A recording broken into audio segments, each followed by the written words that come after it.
And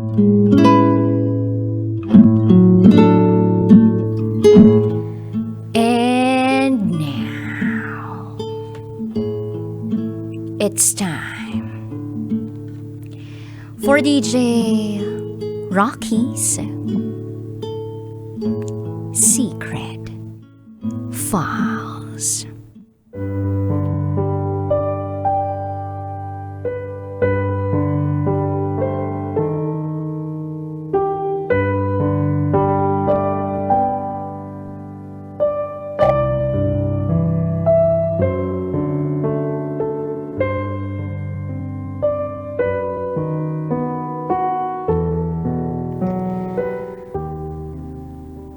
Pareho na kaming may mga pamilya na.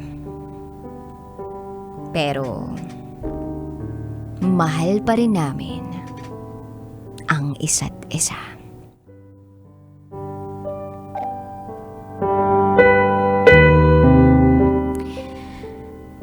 Hi, DJ Rocky.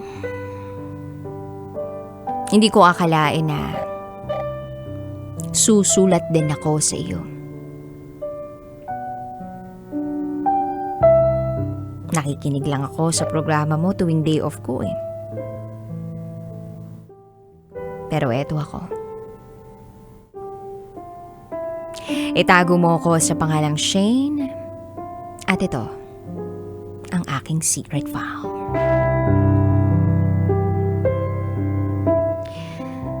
Noong elementary pa lang ako, nakikita ko na si Chan. Anak kasi siya ng teacher ko noon. Kuya Chan pa nga ang tawag ko sa kanya.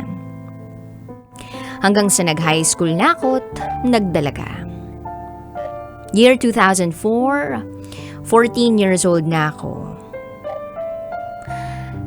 Nagkita kami ni Kuya Chan.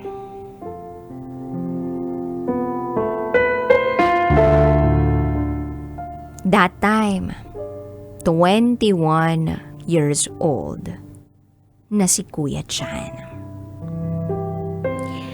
Almost 7 years ang age gap naming dalawa.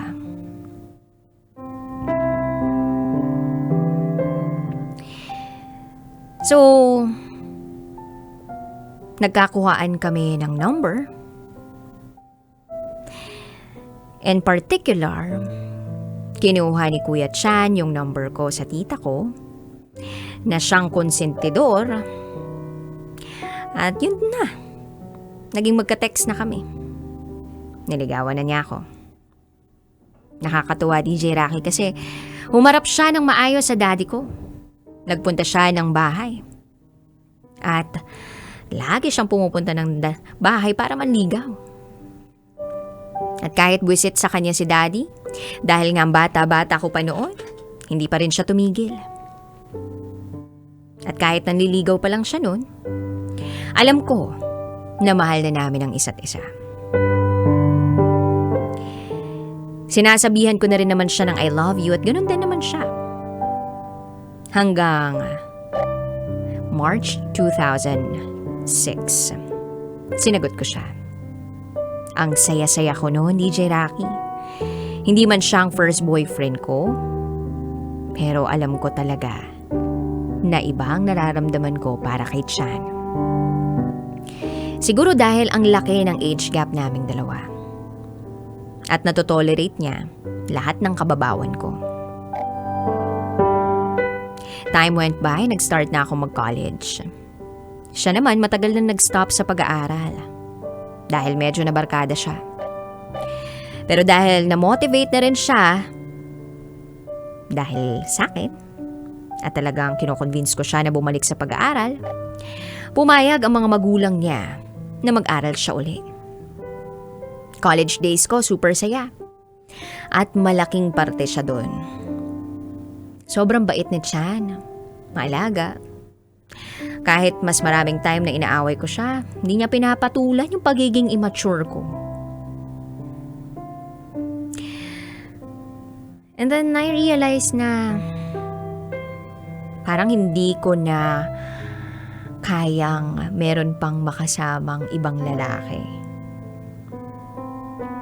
Hindi ko na nakikita yung sarili ko na magkakaroon pa ng iba. So in short, na plano ko na siya at siya lang ang makakasama ko hanggang sa pagtanda ko. Naunang graduate sa Chan kesa sa akin. Ako nasa 3rd year college pa lang. Hinayaan ko siyang magpunta ng Maynila dahil alam ko naman na walang gaanong oportunidad sa probinsya namin. Hanggang sa unti-unti. Nanlalamig na ang pakikitungo niya sa akin. Dumabating na yung puntong kailangan ko pa siyang i-flood ng text message para lang mag-reply o tumawag siya sa akin. Hanggang sa year 2009, bago kami mag-anniversary, nakatanggap na lang ako ng message na nakikipaghiwalay na siya sa akin. Ang sakit nun, DJ Rocky, kasi ba't naman ganun? Alam ko na hindi naging maganda ang pagtrato ng tatay ko sa kanya, pero hindi ba sapat yung pinagsamahan namin para lang idaan sa text yung ganung bagay? I mean, alam ko naman na mahal niya ako, pero bakit biglang ganun? Ang dami kong mga accusation sa kanya. Kasi nga, bigla-bigla na lang siyang nakipaghiwalay. Lahat ng bintang ko sa kanya, dinenay niya. Hanggang sa nalaman ko na lang at na-confirm ko after almost a year ang pagde-deny niya. Nakipagbalikan pala siya sa ex niya. Kahit masakit sa akin, pinilit kong kayanin ang lahat. Fast forward, kinasal at nagkapamilya ako. Nabalitaan ko, ganun din ang nangyari kay Chan. Nagkatuluyan sila nung babaeng binalikan niya. At may mga anak na rin sila. Pero bago pa man ako ikinasal, ganun din siya. Nag-uusap pa rin kami. Sa chat. At minsan, sa FB. Nagkikita pa rin kami pag may chance. At tuwing magkasama kami, kung anong trato niya sa akin nung kami pa, wala pa ring nagbago. Ang tanga lang kasi kahit alam ko na hindi na kami pwede, eto pa rin ako. Siya pa rin ang gusto.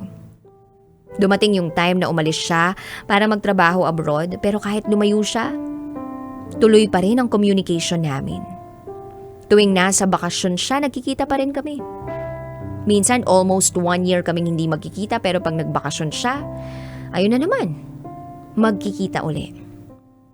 Ngayon, halos 2 years na kaming hindi nagkikita. Dahil OFW na rin ako. Pero, tuloy pa rin ang communication namin through chat and video call.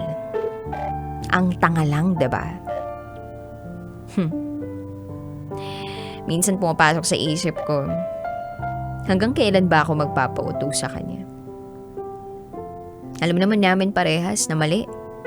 At alam naman namin na hanggang ngayon mahal pa rin namin ang isa't isa. Pero mali. Alam mo, DJ Rocky, gustong gusto ko nang dumating yung time. Nagigising na lang ako na wala na siya sa isip ko at hindi ko na siya mahal.